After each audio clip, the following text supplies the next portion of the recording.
This story is titled, I Was Buying My Fiancée Her Dream House.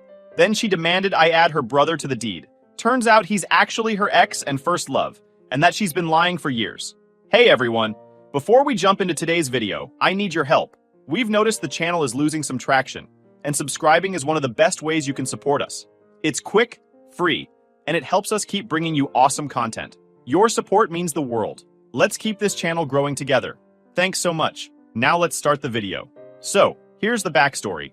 I, 30 male, met Sarah, 26 female, when I was 25, and she was this shy new girl working behind the counter of my favorite Greasy Spoon diner.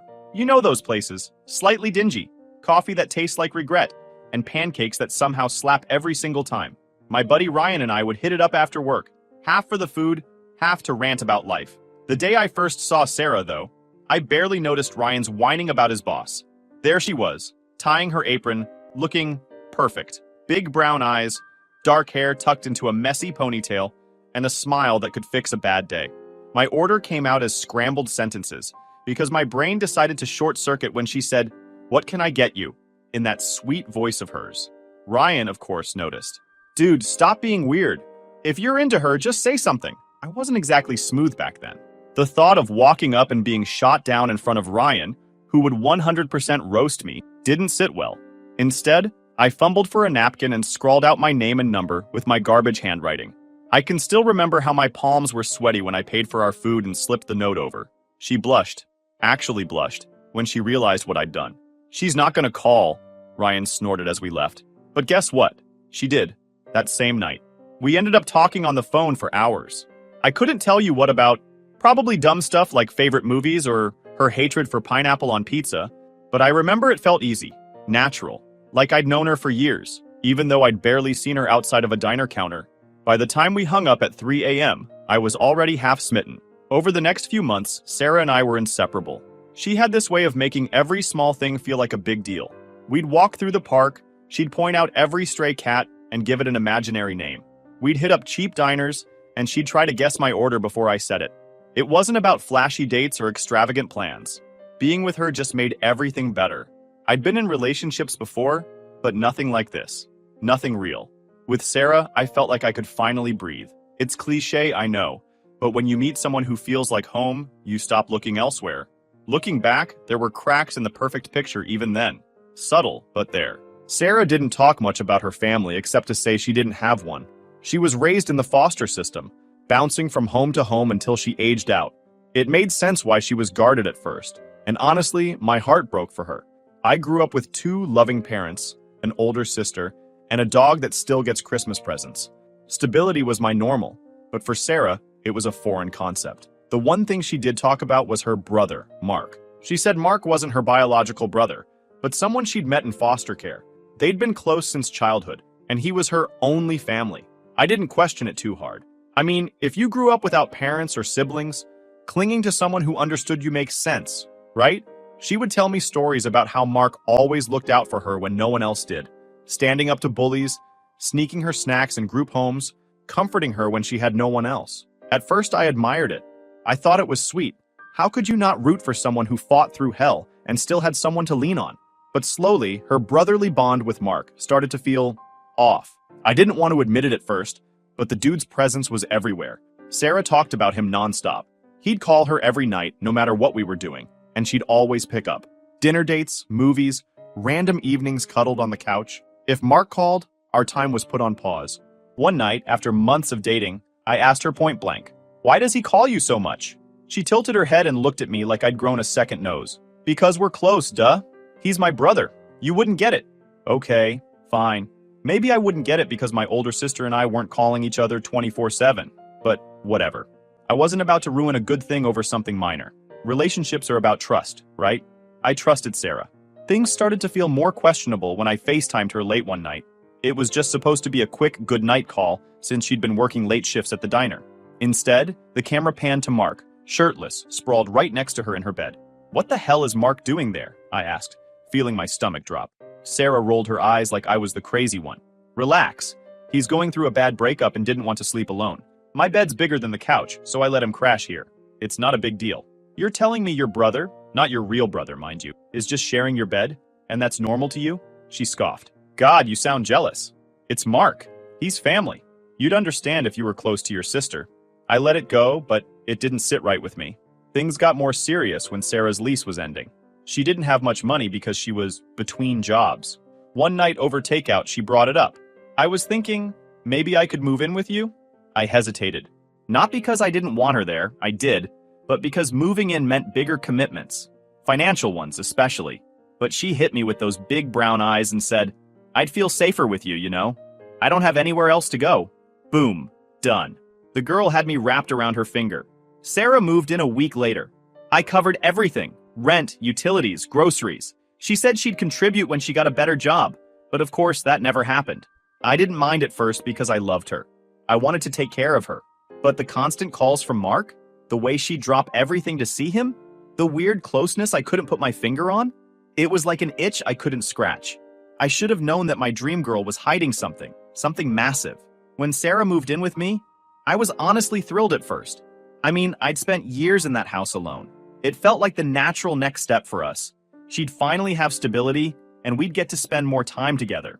I had a 6-figure income, a nice house with plenty of room, and I figured, why not?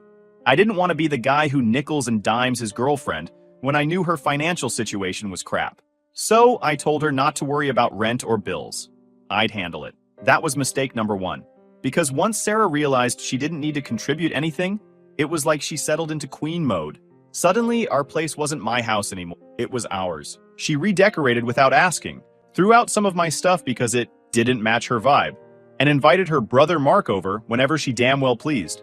Now, I wasn't thrilled about Mark's constant presence, but at first I tried to make an effort. Sarah wanted me to get along with him, so I figured, sure, I'll play nice. I bought some drinks, ordered pizza, and let him come over for a weekend. The first time Mark showed up, though, I knew something was off. This guy didn't walk into my house like a guest. He strutted in like he owned the place, didn't shake my hand, didn't say thank you when I offered him a drink. Hell, he barely even looked at me. He just dropped his duffel bag in the middle of my living room, sprawled on the couch like he was claiming it, and barked, "Hey Sarah, grab me a drink." I literally did a double take. Sarah, instead of calling him out for being a rude ass, smiled and said, "Sure, Marky." Marky? The dude was a full-grown adult and acting like a toddler demanding juice boxes. Meanwhile, I'm just standing there, holding the beer I bought, wondering why this guy was acting like I was the intruder in my own home. It only got worse from there. The weekend was a total nightmare.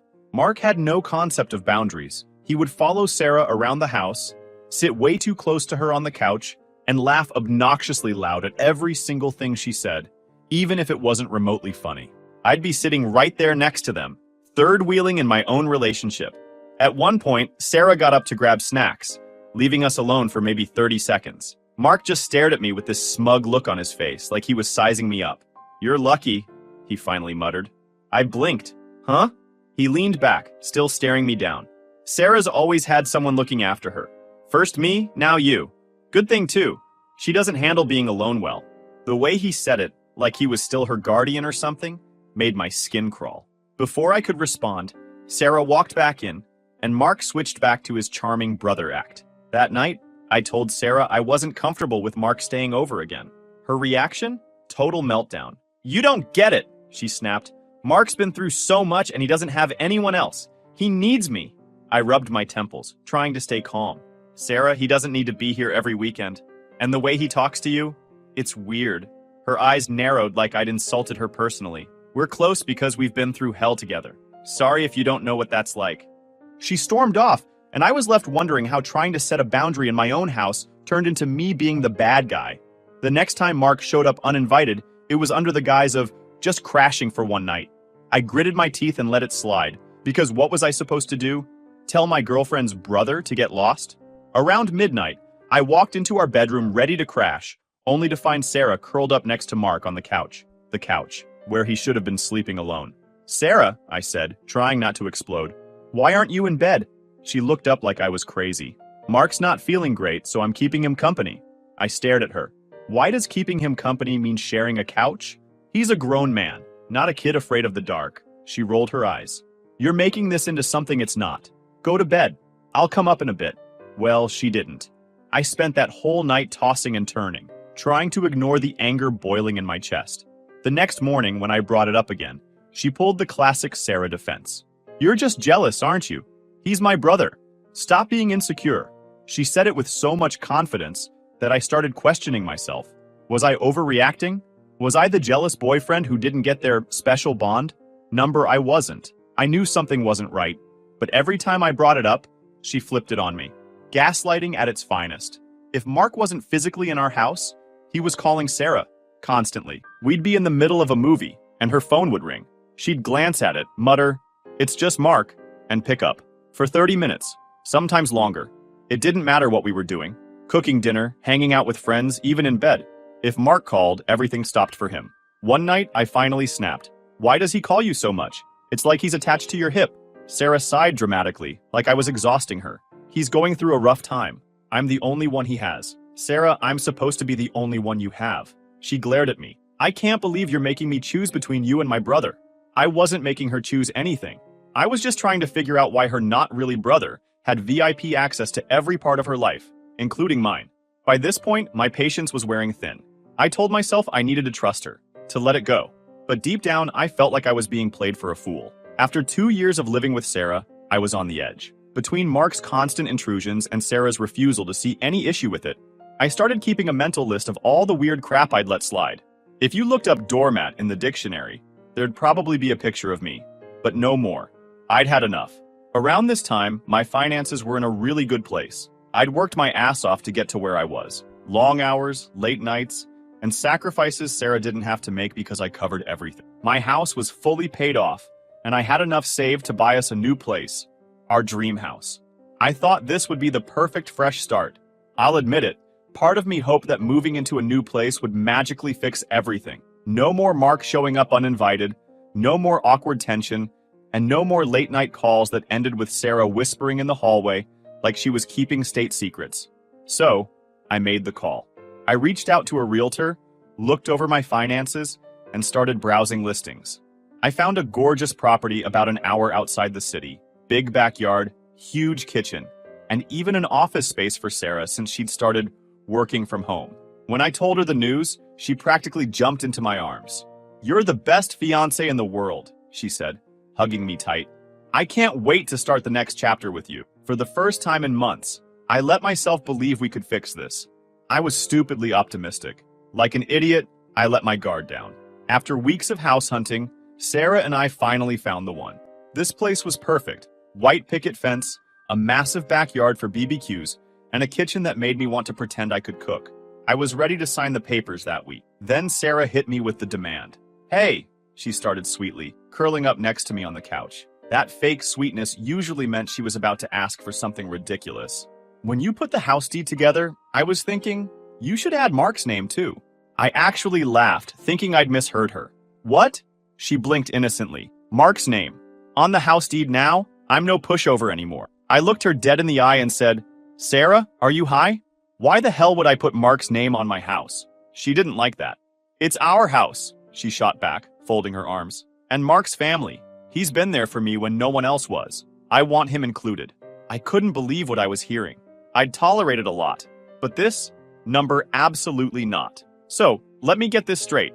You're asking me to buy a house with my own money, and instead of just you and me, you want to slap your brother's name on it too? Why? What's he done to deserve that?" Her voice rose a notch. "He's family. You don't get it because you've had a perfect life, but I don't have anyone else. Adding Mark makes me feel secure." I wasn't budging. "Sarah, I'm marrying you, not Mark. You want to include him in your life? Fine. But he's not touching my house." End of story. That's when the tears started. Her go-to move. "You don't understand," she sobbed. "This is why I can't trust anyone. Everyone leaves me except Mark. You're supposed to be different." I stared at her, disgusted. "This isn't about trust. It's about you trying to con me into handing over part of my house to your brother. And I'm not stupid enough to fall for it." The argument went on for hours. Sarah alternated between crying, screaming, and trying to guilt trip me into giving in. But for once, I stood my ground. I'd been gaslit enough, and this was where I drew the line. The next week, I couldn't stop thinking about how insane her demand was. I didn't tell anyone, not my sister, not my parents, because I didn't want them thinking less of Sarah. I was still holding on to hope that maybe this was just a weird phase. Then I ran into Katie. Katie was Sarah's best friend from college. She was one of those people who overshares everything, which turned out to be very useful for me. We bumped into each other at a coffee shop near my office, and after some casual small talk, she asked how the wedding planning was going. I shrugged. We're stuck on a house issue. What house issue? She asked, sipping her latte.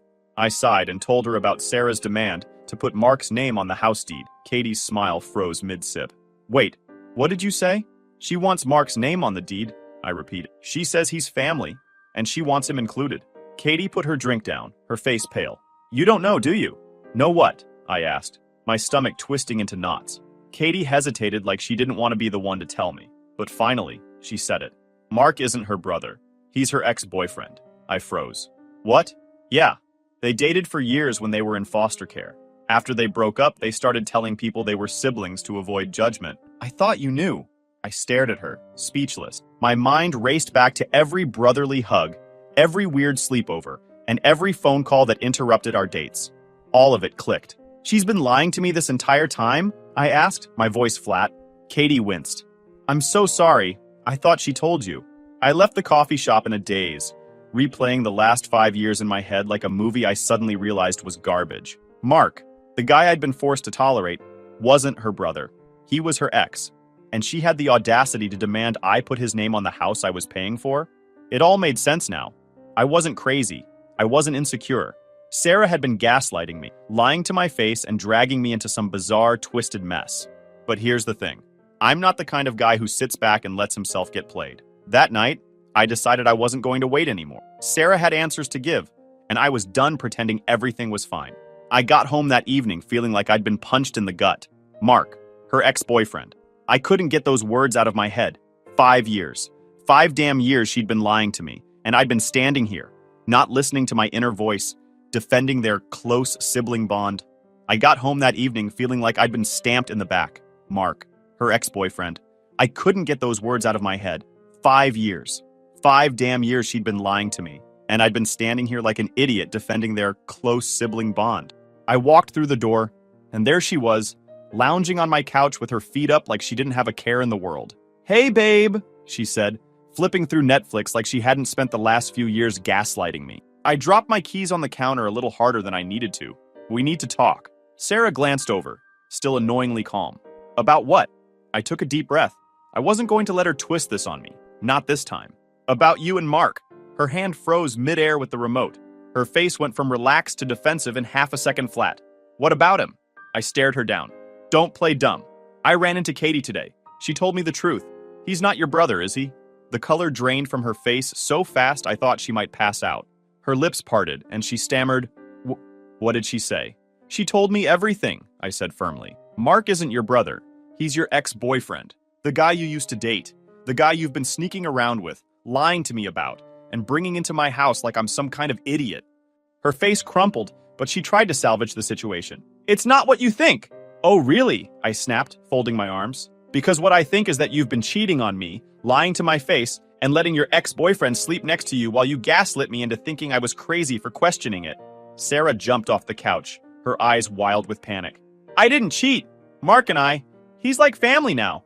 We haven't been like that in years. I laughed bitterly. Family? You mean the guy you used to date? You think calling him your brother magically makes it less disgusting? It's not disgusting, she yelled, tears starting to form. We were just kids. After we broke up, we realized we were better as family. That's all it is. You're blowing this out of proportion. I wasn't buying it for a second. My gut was telling me there was more. So you're telling me, I said, stepping closer, that you've never done anything with him recently? That all those sleepovers, all those late-night calls, all those times you comforted him, there's nothing else going on? She looked away, biting her lip. I felt my chest tighten. Sarah, look at me. Tell me the truth. Have you slept with Mark recently? There was a long pause. Her silence told me everything. Answer me! I yelled, slamming my fist against the table. She flinched and finally muttered, Yes, a few times. It felt like the air had been sucked out of the room. I stared at her, my hands shaking, as her words echoed in my head. A few times, I repeated, my voice dangerously low. A few times. You've been sleeping with your ex, the guy you call your brother, while I've been here paying for everything like a goddamn fool? She broke down, sobbing. It didn't mean anything, I swear. It just happened. I was confused, and Mark, he's always been there for me. I didn't mean for it to happen. I laughed, but there was no humor in it. Oh, it just happened? You didn't mean for it? That's your excuse? You've been lying to me for years, cheating on me, and now you want me to believe it doesn't mean anything? I still love you, she cried, clutching at me like I was the lifeline she was about to lose. It was a mistake, I swear. I shoved her hands away. Don't touch me. The anger boiling in my chest was white hot. I had spent years supporting this woman, paying for her rent, her groceries, her damn existence. And all the while she had been sneaking around with Mark. You know what, Sarah? I said, my voice ice cold. You're pathetic. You had everything I gave you, and you threw it away for some loser who pretends to be your brother. She sobbed harder, collapsing onto the couch like some dramatic movie scene. You can't leave me. I don't have anyone else. I stared at her, disgusted. That's not my problem anymore. I didn't stop there. I had one more thing to settle. Give me back the engagement ring. Her head shot up. What? No! That ring is a family heirloom, I said firmly. It belonged to my grandmother, and there's no way in hell you're keeping it after what you've done. You gave it to me, she wailed, clutching her hand like I'd asked her to cut it off. It's mine. I leaned closer, my tone deadly calm. You cheated on me, Sarah. You lied to me for 5 years. You've been living in my house, on my dime, while sneaking around with your ex. You don't get to keep anything. Take it off. She shook her head, but I wasn't playing anymore. Sarah, you're not leaving this house until I have that ring in my hand. So either you take it off, or I'll call the cops and explain everything. Your choice. That did it. Sobbing and shaking, she pulled the ring off and slammed it onto the coffee table. You're heartless, she screamed. I pocketed the ring without another word. You have 1 hour to pack your stuff and call a ride. She cried, begged, and tried every manipulation trick she had left. But I didn't care. I was done. When her Uber finally pulled up, she called Mark to come get her first. I heard her begging over the phone, but apparently Mark wanted nothing to do with her drama. Shocker. By the time she dragged her bags to the front door, she looked like a wreck. I'll wait for you, she sniffled, trying one last time. I know you'll come back. I didn't even look at her. Don't hold your breath. I shut the door in her face, locked the deadbolt, and sat down in silence. For the first time in years, I wasn't drowning in her lies. I wasn't being used or played. Update. Turns out my fiance's brother was her ex. I kicked her out, and karma did the rest. Hey Reddit. I wasn't planning on posting an update, but a lot has happened since I kicked Sarah out, and I figured you all deserve to hear the end of this story. Karma's undefeated, and I didn't have to lift a single damn finger to get revenge. It came to me gift-wrapped, and I just sat back and enjoyed the show. I went full no contact with Sarah the night I threw her out, blocked her number, blocked her on social media, and changed my locks. I figured she'd slink back to Mark, and they'd live happily ever after in their weird little lie-fueled relationship. Whatever. Not my circus, not my monkeys, but karma? Oh, it had other plans. About a month later, I ran into Katie, Sarah's former best friend, at the same coffee shop where I'd first learned the truth. Now, Katie's the kind of person who knows everything about everyone, and she couldn't wait to spill the tea. Apparently, Sarah's life had completely imploded since I kicked her out. First, she tried to move in with Mark. After all, he was her rock, her family, her everything, right? Well, turns out Mark wasn't sticking around for Sarah. He was sticking around for her money. You see, while I was covering all of Sarah's living expenses, she'd managed to save up a little cash from her old diner job. And guess what? She'd been funneling it straight to Mark. Groceries, rent when he was short, a brand new phone after his broke. You name it, Sarah paid for it. She was basically Mark's sugar mama. The second I cut her off and she had no place to live, her savings disappeared fast. That's when she turned to Mark, probably thinking he'd let her stay with him. Except Mark, being the piece of work he is, flat out ghosted her, stopped answering her calls, blocked her on socials, and left her stranded. Katie told me Sarah had been couch surfing ever since, bouncing between old coworkers and barely scraping by. She was broke, alone, and miserable. And me? I couldn't stop smiling. I know that sounds cold, but come on. This was karma doing its thing, and I had front row seats. The guy she cheated with dumped her the second she couldn't fund his life anymore. You love to see it. Now, here's where it gets even better. A week after hearing all this from Katie, I got a text from an unknown number. It was one of those long, rambling paragraphs. You know the kind. I knew it was Sarah before I even read it. Here's a highlight reel. I'm so sorry for everything. I know I messed up and I regret everything I did. I don't have anyone else and I miss you so much. You were the best thing that ever happened to me. Please give me a chance to explain and fix this. I'll do anything. Oh, now you miss me? Now I'm the best thing that ever happened to you? I didn't respond. Blocked the number. The next day, she tried calling from another number. I let it go to voicemail. Cue the crying, sniffly sobs, and the whole, I don't have anyone else. Please don't abandon me like everyone else did, routine. I don't know what she expected. Did she think I'd hear her crying and just forget the months of lying, cheating, and gaslighting? I don't negotiate with manipulators. The cherry on top came a couple of weeks ago. I was out grabbing groceries, just minding my own business, when I spotted her near the frozen food section. And let me tell you, she looked rough. Her hair was greasy, her clothes were wrinkled, and she had that hollow look people get when their life is in free fall. She saw me almost immediately and made a beeline toward me. Hey, she said softly, her voice shaking. I gave her the kind of nod you give to a stranger you pass on the street. Sarah? Her eyes welled up with tears. How have you been? I smiled. Fantastic. She flinched, and I swear I saw her lip tremble. I miss you, she said. I know I messed up. I didn't realize what I had until I lost it. I've been thinking about us a lot, and I just want to fix it.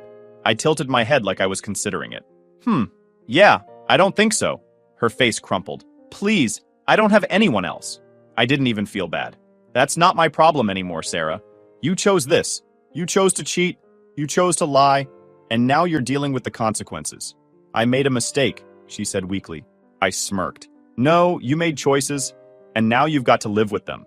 I didn't wait for her to respond. I grabbed my cart, turned around, and walked away. So here I am now. Reddit. Sarah lost everything. Her relationship with me, her weird manipulative hold over Mark, and any ounce of stability she had. She gambled, thinking she could play both sides, and she lost spectacularly. Meanwhile, I'm thriving. I'm back at the gym, catching up with friends I neglected during that train wreck of a relationship, and even dipped my toe back into dating. Life is peaceful, and for the first time in a long time, I feel like myself again. And the best part? I didn't have to lift a damn finger for revenge. Karma handled it for me, and it was beautiful to watch. Sarah thought I was some fool she could manipulate forever, but in the end, she played herself. Moral of the story? Trust your gut. If something feels off, it probably is. And never, ever let someone gaslight you into ignoring your own instincts. Sarah, if you're out there reading this, I hope you enjoy couch surfing. You earned it.